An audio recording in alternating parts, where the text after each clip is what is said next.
Hare Krishna! Sejam todos muito bem-vindos, muito bem-vindas à página do Facebook do Rio de Janeiro.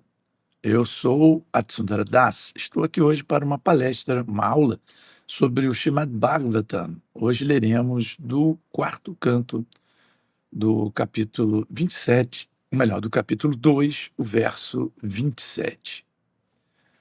Om Namo Bhagavate Vasudevaya. Om Namo Bhagavate Vasudevaya. Om Namo Bhagavate Vasudevaya.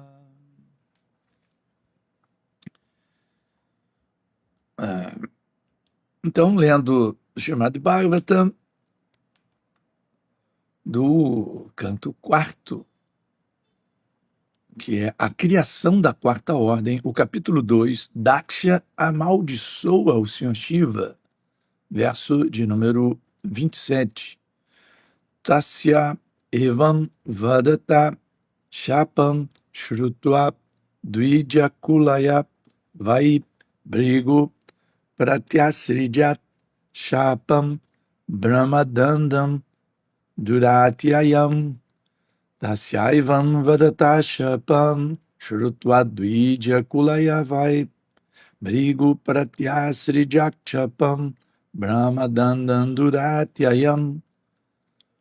Tasyaivam vadata shapam shrutva dvija kulaya vai brigu pratyaktsirijak chapam brahma dandan duratyayam. Tasyaivam vadata shapam shrutva dvija kulaya vai brigu pratyasrijak chapam brahma dandan duratyayam. Tasya, sua, de Nandishvara, evam, assim, vadata, palavras, shapam, a maldição, shrutva, ouvindo, dvija kulaya, aos brahmanas, vai, de fato, brigo, pratyatsrijat, fez, shapam, uma maldição, brahmadandam, a punição de um brahmana, duratyayam, insuperável. Tradução e significado dados por sua divina graça, Abhay Charan, Charananda Swami Bhaktivedanta, Jagadguru Srila Prabhupada. Quando todos os brahmanas hereditários foram, assim, amaldiçoados por Nandishvara, o sábio Brigu, em reação, condenou os seguidores do Senhor Shiva com esta fortíssima maldição bramânica. Significado: a palavra Duratyaya é particularmente usada em referência a um Brahmadanda, ou a maldição de um Brahmana. A maldição de um Brahmana é muito forte. Daí se chamar Duratyaya, ou insuperável. Como o Senhor afirma na Bhagavad Gita, as estritas leis da natureza são insuperáveis. Mamamaya Duratyaya, mesma palavra, né? De modo semelhante, se um Brahmana profere uma maldição, essa maldição também é insuperável. Mas a Bhagavad Gita também diz que as maldições ou bênçãos do mundo material são, afinal de contas, criações materiais. O Chaitanya Charitamrita confirma que tanto aquilo que é aceito neste mundo material como bênção, quanto aquilo que é aceito como maldição, estão na mesma plataforma, porque são materiais. Para escapar dessa contaminação material, nós devemos nos abrigar na suprema personalidade de Deus, como se recomenda na Bhagavad Gita 7.14. Mam evaye prapadyante, mayam metam tarantite. O melhor caminho é transcender todas as maldições e bênçãos materiais refugiar-se no Senhor Supremo, Krishna, para permanecer em uma posição transcendental. As pessoas que se refugiam em Krishna são sempre pacíficas. Elas nunca são amaldiçoadas por ninguém, nem tentam amaldiçoar alguém. Essa é uma posição transcendental. Om Agyanatimirandasya Gananjana Shalakaya Chakshurum Militanjana Tasmai Shri Gurave Namaha. Nasci na mais escura região da ignorância, porém meu mestre espiritual abriu meus olhos com a luz do conhecimento transcendental e a ele ofereço minhas mais humildes e respeitosas reverências. Namam Vishnupadaya Krishna Prestaya Bhutale Srimati Hridayananda Goswami Tinamine Namaste Guru Hamsaya Paramananda Medase Prabhupada Pramodaya Dushta Siddhanta Nasine Namam Vishnupadaya Krishna Prestaya Bhutale Srimati Bhaktivedanta Swami Etnamine Namaste Saraswati Devi Gauravani Pracharini Nirvisesha Shunyavadi Paschatadesha Tarine.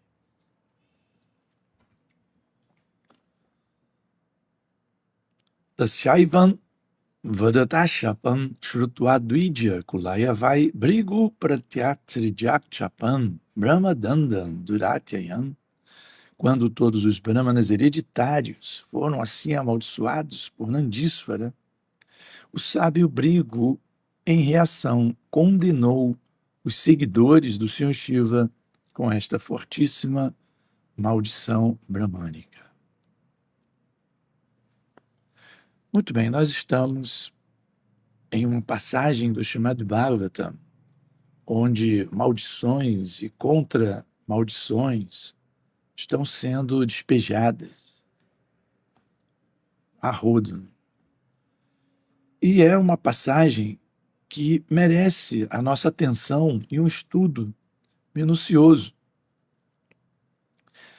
porque reflete a instabilidade com a qual a alma espiritual condicionada tem que lidar enquanto ela está inserida no meio desta energia material.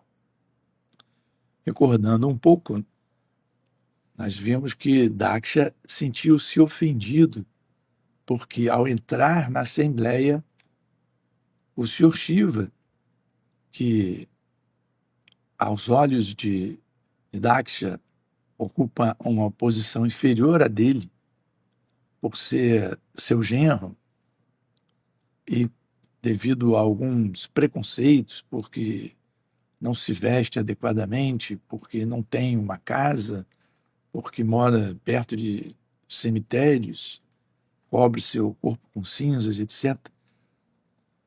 Daksha sente-se ofendido por Sr. Shiva não ter levantado. E daí ele amaldiçoa o Sr. Shiva. Nandíshvara, por ser um associado íntimo de Shiva e conhecer muito bem a natureza transcendental do Sr. Shiva, entende que tem que defendê-lo, defender o Sr. Shiva daquela desonra, e amaldiçoa os brahmanas. E agora, Brigu Muni, um sacerdote dos pretos celestiais, brahmana, como Prabhupada descreve aqui, ele insere a palavra hereditário, ou seja, um brahmana, um dvidya kulaya. No texto disse que esses brahmanas, né, como o Brigu, que vem de uma família brahmina, de uma tradição, né, de brahmanas, ele não tolera que Nandíshvara amaldiçoe os brahmanas, que fale mal dos Vedas, e amaldiçoa de volta Nandíshvara e todos os seguidores do Senhor Shiva. O ponto de atenção que nós precisamos ver é como essa situação ela se desenvolve, como que ela chega a este ponto, porque devemos lembrar bem, Este é um sacrifício idealizado por Daksha no início da Satya Yuga para trazer a paz ao universo. É um sacrifício, originalmente, que visa pacificar a mente das entidades vivas dentro da natureza material. E como é possível que isso esteja acontecendo assim, dessa forma? Por isso que essa passagem do Srimad Bhagavatam começa com Vidura inquirindo Maitreya como foi possível que essa situação toda aconteceu com pessoas tão avançadas. E Maitreya vai explicar a Vidura ao longo de todos esse capítulo, principalmente, vai explicar tudo o que aconteceu e os motivos, as causas, né, e os efeitos que foram gerados a partir desse evento, a partir dessas ofensas e contraofensas, maldições e contramaldições. Um ponto importante aqui de atenção é que esses assuntos são assuntos muito delicados. Por exemplo, nós podemos compreender até um determinado ponto a posição de Daksha, por exemplo. Daksha ele tinha a bênção do Senhor Brahma para fazer esse sacrifício. Daksha foi colocado naquela posição tão exaltada pela personalidade mais elevada, materialmente falando, dentro deste universo material. Então havia uma posição de respeito em relação a Daksha, uma posição em que todos os membros da Assembleia, quando Daksha entra, todos se levantam para lhe oferecer reverência, com exceção de Brahma, por ser o Pitamar, o grande patriarca dos patriarcas, né? E o Sr. Shiva, que não viu nenhum motivo para se levantar, por ele estar completamente livre de todas essas influências da energia material e entender que todos esses protocolos, que tudo que se faz dentro do mundo material, na verdade, é ilusório. É que começam os nossos pontos de atenção. Por quê? Daksha tinha a sua razão, ele estava organizando um grande evento, um grande sacrifício.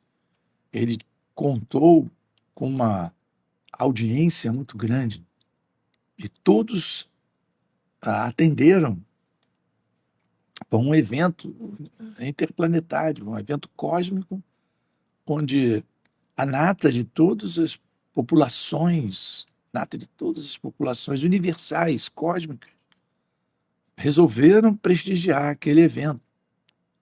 Então, todos os governadores dos planetas, os Prajapatis, os Manos, os semideuses, Indra, o rei dos planetas celestiais, todos foram atender aquele evento. Então, aí todos se levantaram quando o Daksha entrou na arena.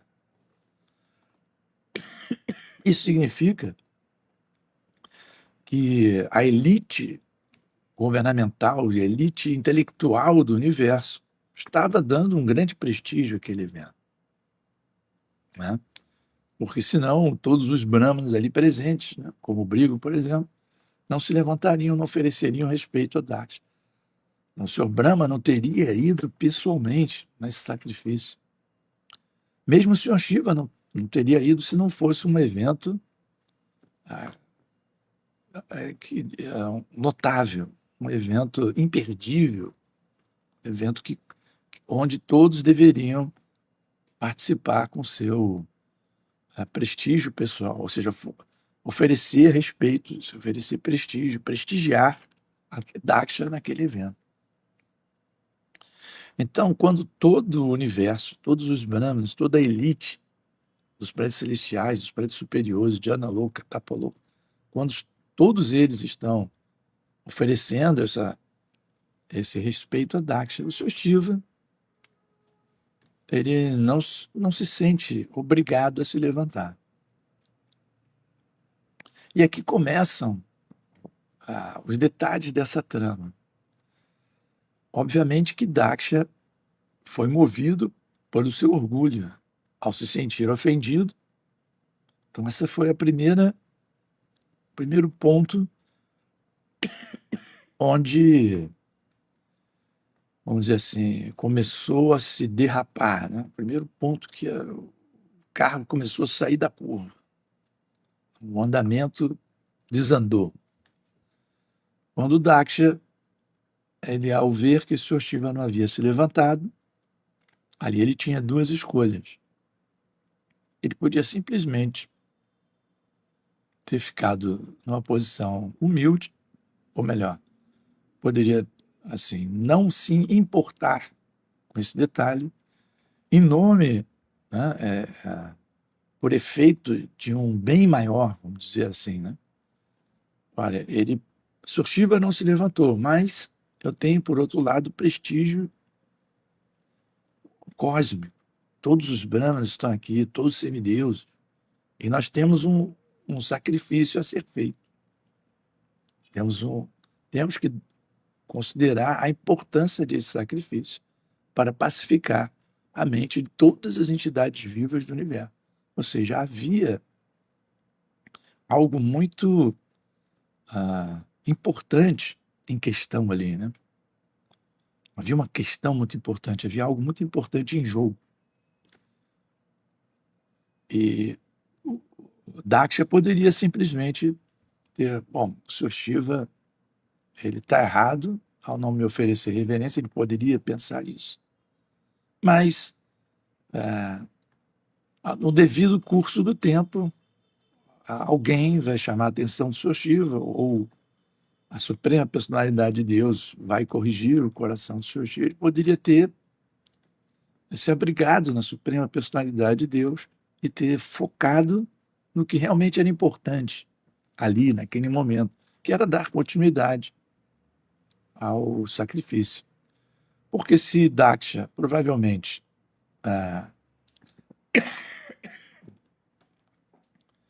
finge, vamos dizer assim, né, que não se importou com aquele fato, ou não considera aquele importante, ou de fato pensa, pô, que mancada, que a Sr. Shiva não está levantando, mas paciência. Ou seja, se ele adota uma posição de tolerância com relação àquele ato, muito provavelmente o sacrifício ia se desenvolver, todos obteriam ali o seu quinhão, havia diferentes semideuses do fogo que levariam aquele quinhão, ou seja, a cultura bramânica, a cultura védica, sairia fortalecida.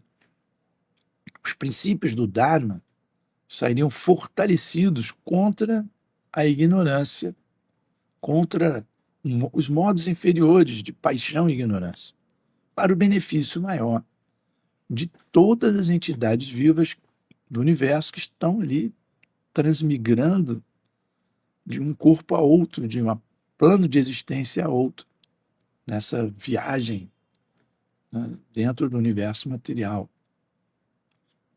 Então, para o benefício de todas as entidades vivas, Daksha poderia abrir mão do seu ego, do seu falso ego. Poderia, mesmo... Perdão, estou muito gripado. De ontem para hoje deu uma piorada aqui. Vou beber uma água aqui. Mas espero conseguir dar conta de continuar o raciocínio, né?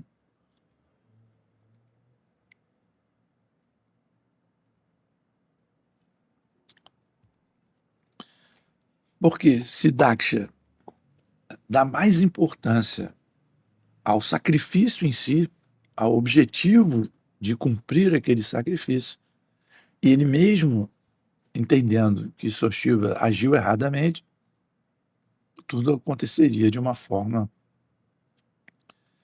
adequada. E os modos inferiores da natureza material poderiam ser enfraquecidos, o Dharma poderia ser fortalecido. a cultura védica, a cultura brahmínica, sairia fortalecida. Mas não foi isso que aconteceu. Daksha, naquele momento da escolha, quando o seu coração apertou, quando ele viu aquela atitude Sochiva, já, obviamente, motivado por um preconceito que ele já havia cultivado em relação ao Sochiva, como nós vimos em alguns versos, ou vamos ver um pouco mais para frente, devido à inveja do senhor Shiva, ele decide, agora passou do ponto, eu preciso me manifestar aqui, porque o senhor Shiva não está aí na cabeça dele, né? Começa a surgir vários argumentos. Não, o senhor Shiva não está apenas me ofendendo, ele está ofendendo a todos os Brahmas, está ofendendo os Vedas, está ofendendo toda a tradição de respeito às pessoas que têm posições mais elevadas. Então, dentro da sua mente, ele se deixou levar por esse sentimento de frustração que levou à ira. Então,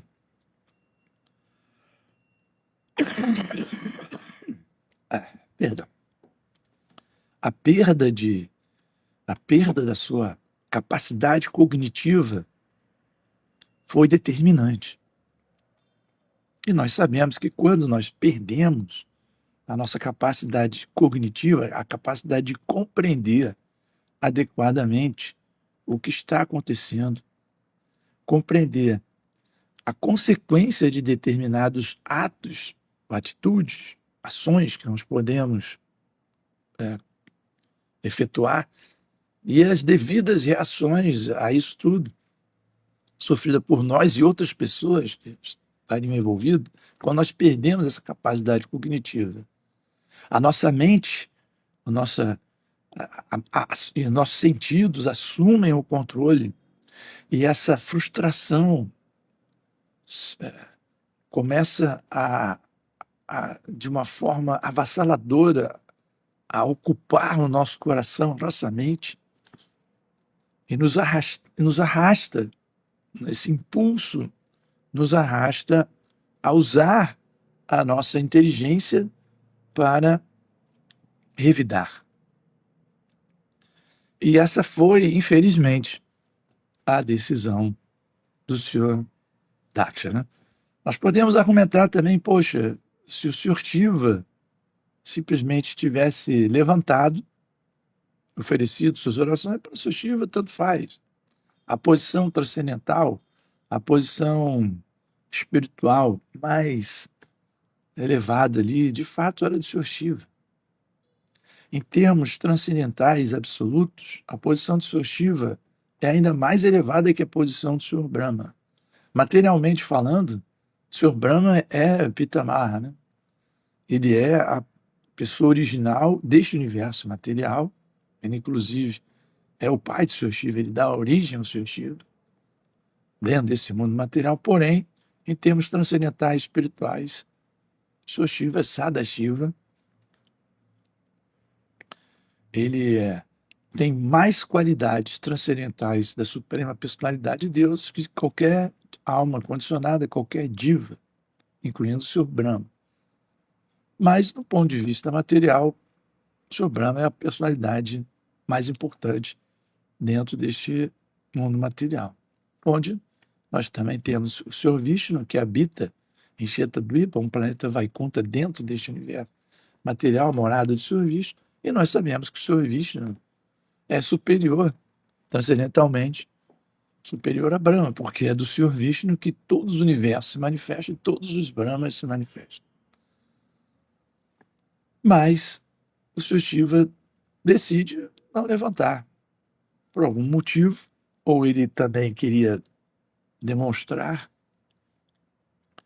que Daksha estava muito orgulhoso, talvez ele quisesse demonstrar, né, esse orgulho de Daksha, deixar evidente, né, o que acontece com as pessoas quando elas se deixam levar pelo seu nascimento, pelo seu grau de instrução, pela sua intelectualidade, pelo seu prestígio universal. Dax estava sendo prestigiado por todos, a elite universal, tanto administrativa quanto intelectual, né? E o senhor Shiva fala, vamos dar um freio nesse orgulho de Dax. Pode ter sido isso que levou o senhor Shiva, né, a não se levantar. E é por isso que esse evento ele é tão cheio de detalhes. Do ponto de vista material, foi um evento trágico, né? Mas do ponto de vista transcendental, ele é maravilhoso, porque ele expõe a fragilidade das pessoas que têm as posições mais elevadas dentro do universo, quer dizer, desse mundinho aqui nosso, nesse canto em que vivemos. Ele expõe, esse evento expõe a fragilidade emocional, intelectual de pessoas que estão encarregadas de administrar o universo. Só isso. Administrar os eventos cósmicos. A luz, o calor, as marés, o vento, a atmosfera, a vida. Então a Sua Shiva expõe essa fragilidade. Como o Daksha, ao se deixar levar pela frustração e pela ira, ele ocasiona a mesma sensação em outras pessoas. Porque, em seguida, a sua fala, Nandísvara, se manifesta e começa a criticar os Brahmanas e os Vedas. Vamos entender agora um pouco como a posição de Nandísvara. Claro, nós podemos, obviamente, ir pela linha de que Nandísvara né, um associado do Sr. Shiva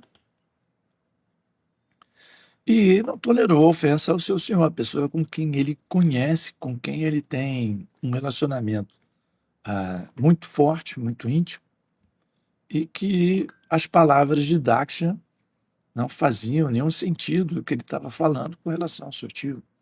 O Sr. Shiva era uma personalidade assim, muito amável, uma personalidade, um verdadeiro cavalheiro em tudo que ele faz, uma pessoa que sempre pensa no bem-estar de outras pessoas, tanto que ele ajuda as pessoas mais baixas e caídas, né, que são aqueles fantasmas, butas, pretas, né, que estão sempre ali, que não têm, pessoas que cometeram pecados, né, tão graves que não têm muita salvação, além de um sofrimento muito grande, e que buscam ali a proteção, o abrigo aos pés de lótus do Sr. Shiva e que lhes dá esse abrigo. O Sr. Shiva é Sutosha, muito facilmente ele se satisfaz. E ele sempre está oferecendo bênçãos e bênçãos.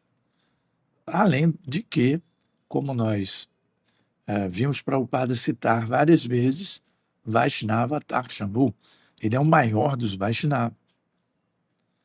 Então, o Nandísvara ele não se sente confortável sem também ir lá e acabar de chutar o pau da barraca, né? Falando assim no português, claro. E vai lá e olha, vocês que seguem os Vedas estão apegados a esses rituais, apegados a essas posições hereditárias, apegados às suas posições sociais de brahmanas ou kshatri, apegados a essa instituição, e vocês se desviaram completamente ao não compreender a posição transcendental do Sr. Shiva. Né? Aí, a partir daí, agora nós vemos, por final, Brigo, que poderia também teria a opção de levantar-se e chamar todo mundo à razão, na sua posição de Brahmana, de sacerdote universal. Né?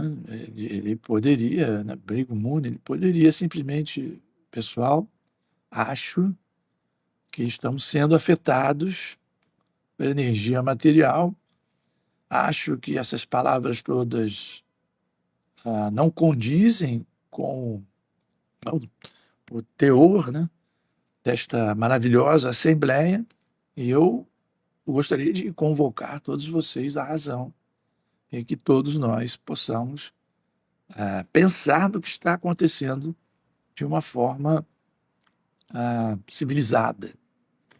Isso poderia ter sido adotado, essa posição poderia ter sido adotada por Brigo, esse discurso poderia ter sido proferido por Brigo, visando ainda trazer sanidade para aquela assembleia.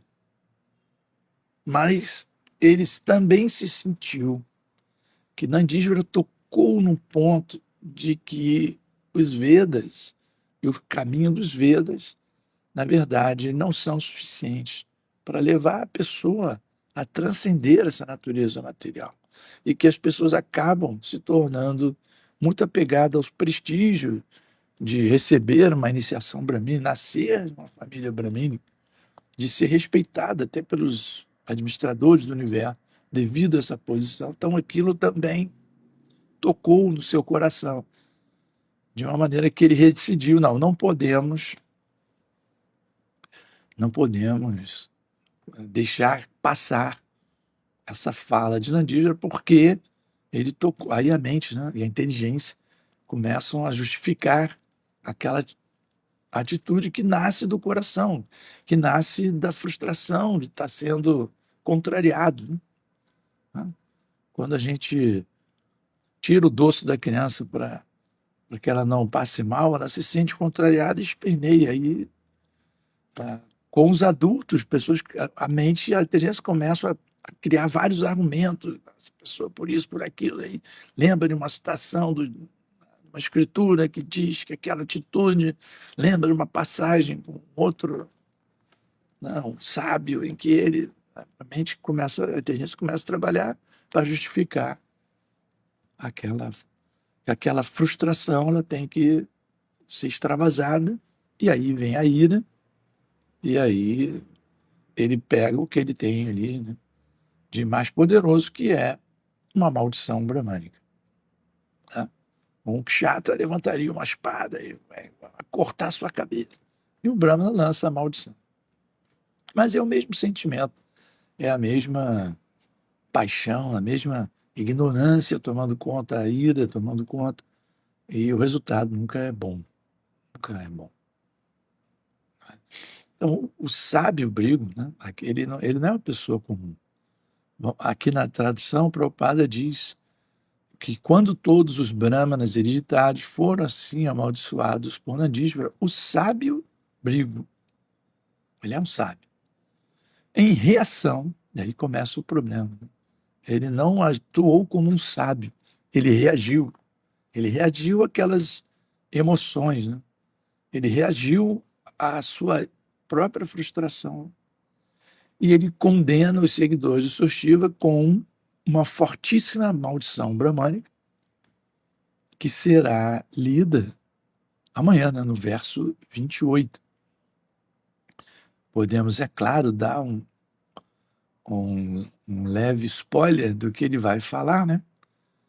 Mas ele, assim, de uma maneira, para não dar um spoiler completo, ele começa a dizer que os seguidores de Soshiva vão se tornar ateus, resumindo, né? Mas, enfim, o Brigo, o sábio Brigo, ele reage, o que não é bom, né? Não é bom. E aí, nesse contexto, Prabhupada ele enfatiza, e aí nós vamos dissecar agora um pouco o significado de Prabhupada, que é a nossa verdadeira bênção, né? Porque para nós, imagina, se aquelas pessoas foram levadas a essa guerra de maldições, nós só podemos compreender essa questão ouvindo de Prabhupada, né, seu significado. Nós que, né, agora, nós estamos vivendo nesse tempo, em 2026, nós só temos a oportunidade de compreender esses eventos ouvindo Prabhupada.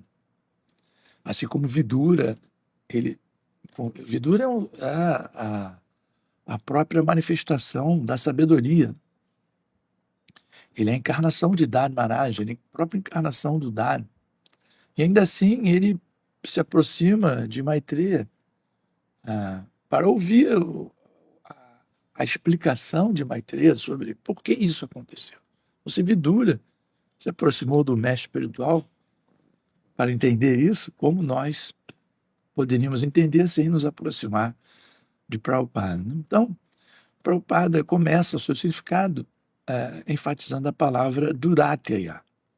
Prabhupada, vamos ver aqui, né, ao estudar o significado de Prabhupada, ele estava se referindo a esse verso do Bhagavad Gita, né?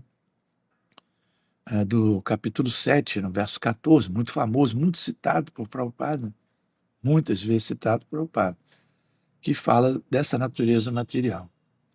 Mas ele começa dizendo que essa palavra Duratya foi o que chamou a atenção de Srila Prabhupada, porque aqui a Brahma Dandan Duratya, a maldição do Brahmana é insuperável.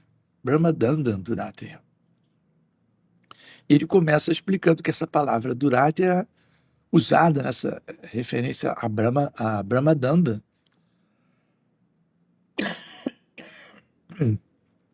significa que essa maldição é muito forte. Por isso ela é chamada de Duratya ou insuperável. E ele faz imediatamente um paralelo com Krishna na Bhagavad Gita, dizendo que o Senhor Krishna também diz que as estritas leis da natureza material são insuperáveis. Uma Maya Duratya, mesmo, a mesma palavra, o mesmo significado de insuperável. Então, as leis da natureza são insuperáveis.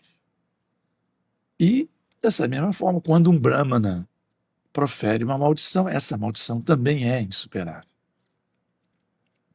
Agora, Prabhupada explica que por que essas maldições são insuperáveis, né? No final, ele disse que a Bhagavad Gita, Prabhupada explica que a Bhagavad Gita diz que maldições ou bênçãos no mundo material são criações materiais, no final das contas. O que Prabhupada quer dizer com isso? É que esse estado em que nós vivemos de separação de Krishna, mas não a separação que as gopis, devotas puras, né, que são Chaitanya, o próprio Radha e Krishna, né, numa única encarnação, sentem. A separação nossa é uma separação artificial.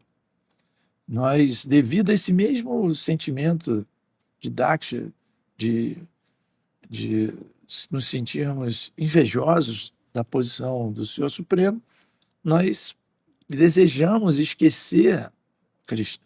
Então, nessa nossa posição de esquecimento de Krishna, nós vivemos em um mundo ilusório. Então, todo esse evento, toda essa grande confusão, né, essa manifestação de poder, os grandes Prajapatis, os grandes semideuses, os grandes manos, eles todos estão vivendo numa situação ilusória, porque nenhum deles está de fato vivendo a sua relação original com Krishna, mas vivendo dentro de um sonho material. Então, por isso que Prabhupada explica que a maldição do Brahmana é insuperável e que as leis da natureza material são insuperáveis. Então, essa energia material, uma vez que você entra nessa energia, e aí não cabe aqui dizer como, que tal, mas à medida que entramos nessa energia, nós temos, nós estamos submetidos a um controle rígido das leis da natureza material. E entre essas leis da natureza material, leis físicas, psíquicas, né, de toda a natureza, isso tudo é o caos, o acaso, eles não são aceitos dentro da literatura védica. Isso é a criação de cientistas e filósofos materialistas que não têm a menor noção do que estão falando. Então, o que acontece é que há leis, tanto físicas quanto metafísicas, psíquicas, e são leis estritas e que, dentro desse nosso sonho, dessa nossa ilusão, nós respeitamos, nós nos submetemos, ou melhor, elas nos controlam, essas leis nos controlam.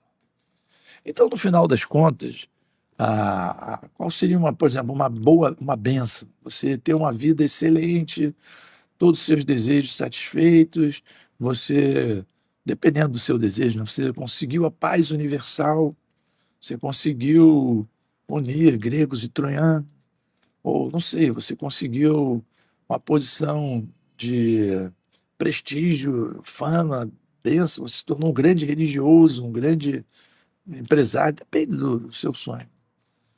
Então, se você alcançar essa bênção, um grande artista famoso, todo mundo fala de você, você conseguiu, e era esse seu desejo, você conseguiu essa bênção, isso não quer dizer nada. É isso que Prabhupada explica aqui. Porque, no final das contas, ela é uma criação material. É uma história, é um sonho, é algo que não tem substância. Você não é. A sua posição constitucional não é viver este sonho dentro da energia material. A nossa posição constitucional, a minha, a sua, de todos nós, é de servir incondicionalmente a suprema personalidade, Deus.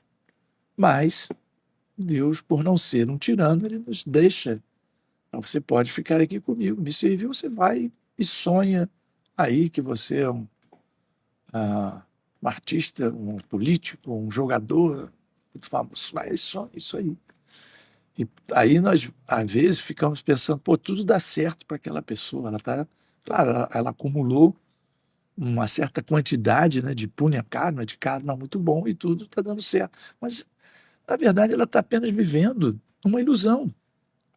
Quando acabar aquele estoque de punya karma, ela vai, de novo, amargar aí uma vida em algum corpo não muito favorável, numa situação não muito favorável,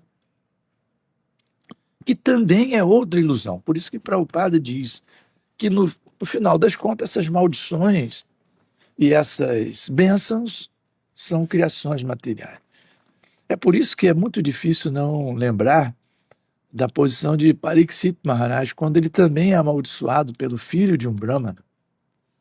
E ele imediatamente entende, tá bom, a oportunidade de eu abandonar esse corpo e eu aproveitar e vamos ouvir o Srimad Bhagavatam, vou deixar isso de legado para que algum dia esse Srimad Bhagavatam possa ser estudado, né? E podemos compreender a posição transcendental da suprema personalidade de Deus e a nossa posição como servo eterno de Cristo.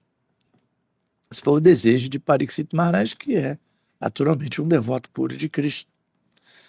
E que, muitos anos depois, com a vinda de Chaitanya Mahaprabhu, com a bênção, né, de Srila Bhaktivinoda Thakura, que idealiza esse movimento universal, com continuação de Srila Bhaktisiddhanta Sarasvati, e por fim a vinda de Prabhupada, essas regiões aqui ocidentais nos dão a oportunidade de estudar essa maravilhosa literatura que foi um sacrifício de Maharaj Pariksit, que ele tinha condições de evitar aquela maldição. Ele tinha a bênção de muitos brahmanas poderosíssimos que compunham a corte, né?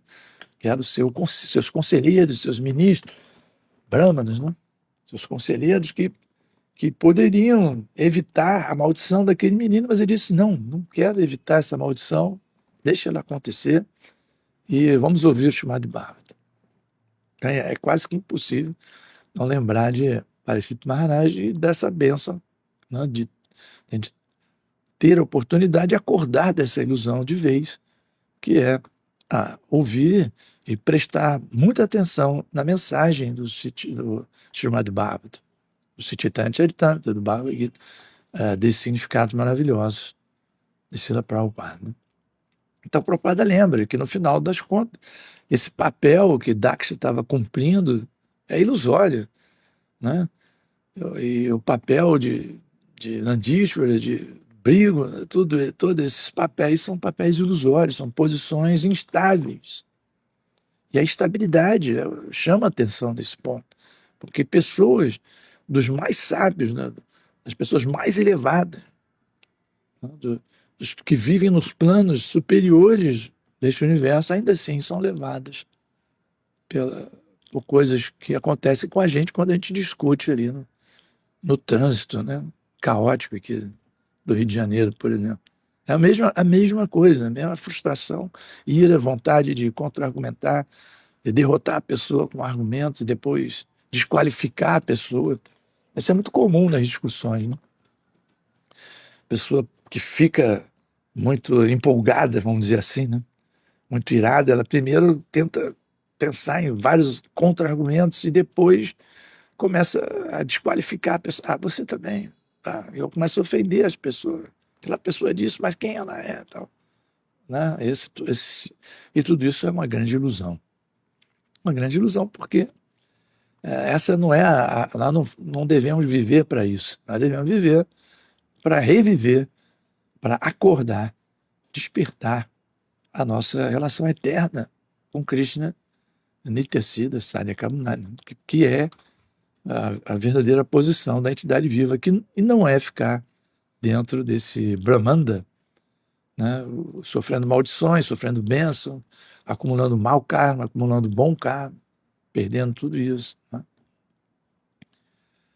Por isso que Prabhupada, no significado deste verso, ele continua afirmando que para escapar dessa contaminação material, e qual é essa contaminação material? É isso, é desfrutar de bênçãos materiais, posições elevadas, confortáveis. Isso é uma contaminação. Ou o contrário, né? Que são as maldições, os perrengues, né? Português aqui, carioquês, né? Passar os perrengues. Diz que para se livrar dessa contaminação material, o que nós devemos fazer é nos abrigar na suprema personalidade de Deus. Então, Prabhupada, ele, em poucas palavras, né, nesse significado muito conciso, ele resume de maneira brilhante, de maneira fenomenal, né? Como não seria diferente de Prabhupada, o que está acontecendo ali, e já deu a solução. Olha, para escapar dessa contaminação material, nós devemos nos abrigar na suprema personalidade de Deus, como se recomenda na Bhagavad Gita. E aí ele cita novamente esse mesmo verso que ele começou o 7,14 na Bhagavad Gita, que tem a palavra Duratya, e ele diz, Manhã mam evaye prapadyante, manhã é tantarantite. Ou seja, para você se livrar do que realmente é duro e insuperável, existe uma maneira. Existe uma maneira de superar o insuperável, que são esse condicionamento eterno que nos é imposto pela energia material. E a maneira de superar o insuperável é refugiar-se no Senhor Supremo, Krishna, e permanecer em uma posição transcendental. Ou seja, perdão, não é possível permanecer numa posição transcendental sem refugiar-se no Senhor Krishna. Então, se alguém falsamente se apresenta como alguém em uma posição transcendental, mas ele não está refugiado em Krishna, então, de fato, ele não está em uma posição transcendental, né? A lógica funciona em duas vias. Da mesma forma que aqui, no final do significado, Prabhupada diz que as pessoas que se refugiam em Krishna são sempre pacíficas. Aí você vai dizer, poxa, mas eu vi Prabhuzinha, Mataji, não sei, ficar irado. Então, significa que algo ainda não está completo naquele refúgio em Krishna, né? Porque as pessoas que se refugiam em Krishna são sempre pacíficas. Isso é uma afirmação de Prabhupada. Então, o sintoma de alguém que se refugia em Krishna é completamente pacífico. eles não são nunca amaldiçoados por ninguém. E mesmo que sejam, essa maldição não vai surtir efeito. E eles nunca tentam amaldiçoar alguém. Essa é a definição de uma pessoa que se refugia em Krishna, que transcende as bênçãos e maldições materiais, que está nessa posição livre da contaminação material. Essas pessoas são pessoas que se refugiam em Cristo. E essas pessoas são sempre pacíficas. E elas não são amaldiçoadas e não tentam amaldiçoar ninguém. Essa é uma posição transcendental. Então, a verdadeira transcendência, a verdadeira posição de autorrealização, de autocontrole, de autodomínio é refúgio na suprema personalidade de Deus. E isso vai aumentando, né, na pessoa, no devoto, na devota. Isso vai aumentando até o ponto em que o despertar da relação eterna com Krishna se dá. E aí a pessoa já não está mais sob influência da energia externa. O que também é muito interessante, né? Porque essa energia material, ela é uma energia inferior. E a alma espiritual é uma energia superior. E como é que a energia superior ela é controlada pela energia inferior? A resposta para isso é porque a própria natureza material ela é controlada pelo Senhor Supremo. E as ações da energia externa, elas são exercidas pela vontade de Krishna. Não é que Maya adquire, ou a ilusão material, não é que ela adquire uma identidade própria, independente, e ela simplesmente confunde a entidade viva. Ela faz isso sob direção direta da Suprema Personalidade de Deus. Por quê? Porque a entidade viva deseja ficar nessa posição adormecida, ilusória. Então, à medida que a entidade viva abriga-se em Krishna, ora a Krishna para que ele retire essa energia ilusória, para que ele segure um pouco, né, freie essa energia ilusória, o Senhor Krishna, Srimati Radharani, ouvindo essa oração, olha, tem alguém que está cultivando sementinha do serviço devocional, alguém que já começou né, sabe aquele estado de sono que a pessoa está quase acordando, assim, começa a se mexer, virar de um lado para outro, parece que vai acordar. Então, alguém ali começou a ler com atenção, né, o significado de Srila Prabhupada, alguém ali está vindo a Krishna, oferecendo no seu coração a Krishna de alguma maneira, está cantando os santos nomes do Senhor, está se aproximando, está com dificuldade, mas está indo ali, tentando vencer a energia externa. Então, Krishna, a pedido de Srimati Radharani, ele começa a facilitar, não facilitar a vida, isso aqui é importante compreender, não é que Krishna vai facilitar a vida dentro da ilusão de um devoto, não é que, quando fugir aí, em Krishna agora eu vou ter dinheiro, vou ter carros, apartamentos. Não, Krishna não vai facilitar a tua vida dentro da energia ilusória. Krishna vai facilitar com que você acorde, que você pare de sonhar com essas coisas materiais, né? Bênçãos e pesadelos materiais. Então, Krishna vai dar aquela sacudidinha ali, não, acorda de uma vez. Né? E você, quando acorda, vai ver que era tudo bem diferente. Né? Você está num lugar totalmente diferente, que a sua vida é totalmente diferente daquela que você estava sonhando ali, né? Naquele estado tamásico. Né?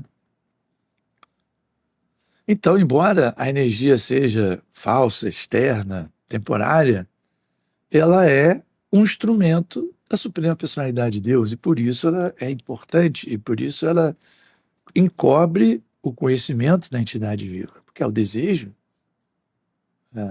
de Krishna, que, no final de contas, ele é o controlador supremo. Né?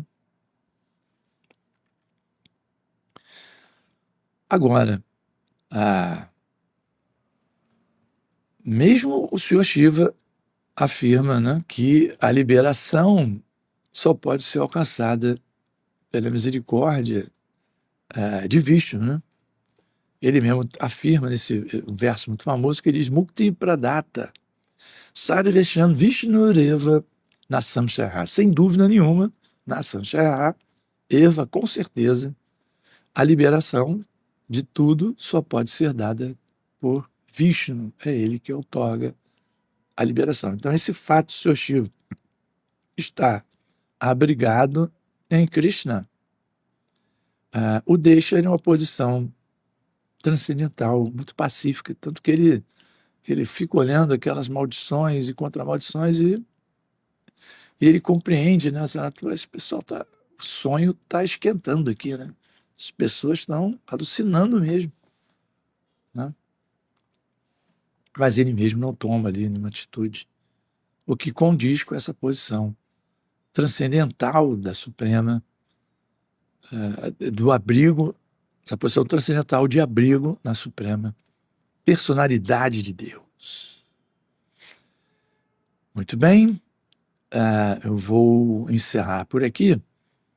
Espero que todos tenham apreciado, todos possam extrair algum ensinamento, não da minha aula, claro, mas desse estudo do Srimad Bhagavatam, e principalmente desse significado maravilhoso apresentado aqui por Srila Prabhupada. E leiam, estudem essa sequência.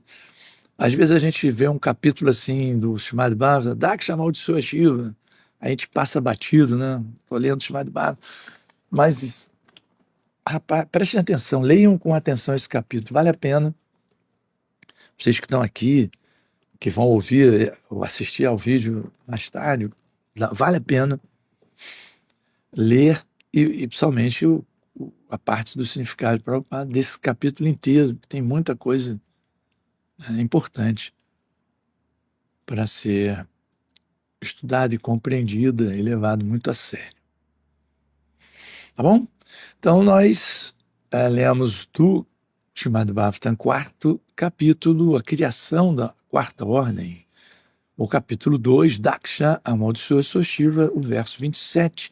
Tasyaivam vadatashapam shrutva dvidya kulayavai brigu pratyaksrijak chapam brahmadandam duratayam. Quando todos os brahmanas hereditários foram assim amaldiçoados por Nandishvara, o sábio Brigu, em reação, condenou os seguidores do Sr. Shiva com esta fortíssima maldição bramânica que vocês ouvirão amanhã. Tá bom? Então, vou dar aqui uma olhadinha no chat para nós partirmos para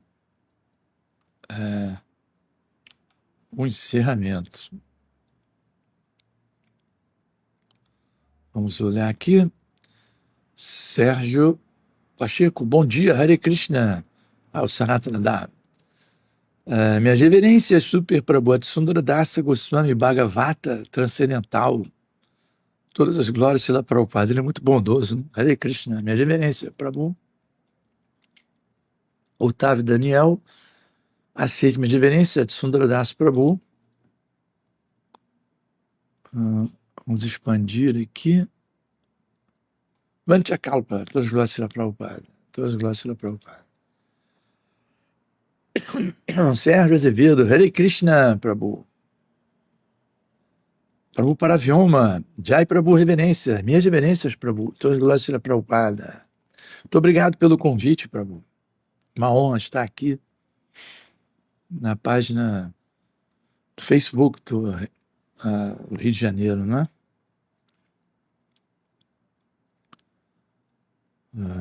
Harinama Sankirtana, isso com Rio de Janeiro. Quem mais? Luiz Rocha Goulart, Hare Krishna, Hare Krishna. Para o Paravyoma, havia sentimentos familiares com relação à sua filha. Sim, ele deu a mão dela em casamento a Shiva contra sua vontade, mas para satisfazer o pedido do pai, Sr. Brahma. Ele não queria ele sempre teve algum preconceito com relação ao Senhor Brahma. Então isso ajudou, né, a provocar. Ele já estava meio, vamos dizer, passado, né, com o Senhor Shiva, e ali foi a gota d'água. O Senhor Brahma também não se levantou, mas Daksha não se importou com isso. O Senhor Brahma é o seu pai, o Senhor Brahma é Pitamar, dentro do universo. Como Daksha, na verdade, estava muito envolvido com a energia material, com as questões materiais, ele levou em consideração que a posição de Brahma, materialmente falando, é superior à de sua Shiva. Mas, transcendentalmente falando, não é bem assim. Mas, então ele não se importou que o Senhor Brahma não tenha se levantado.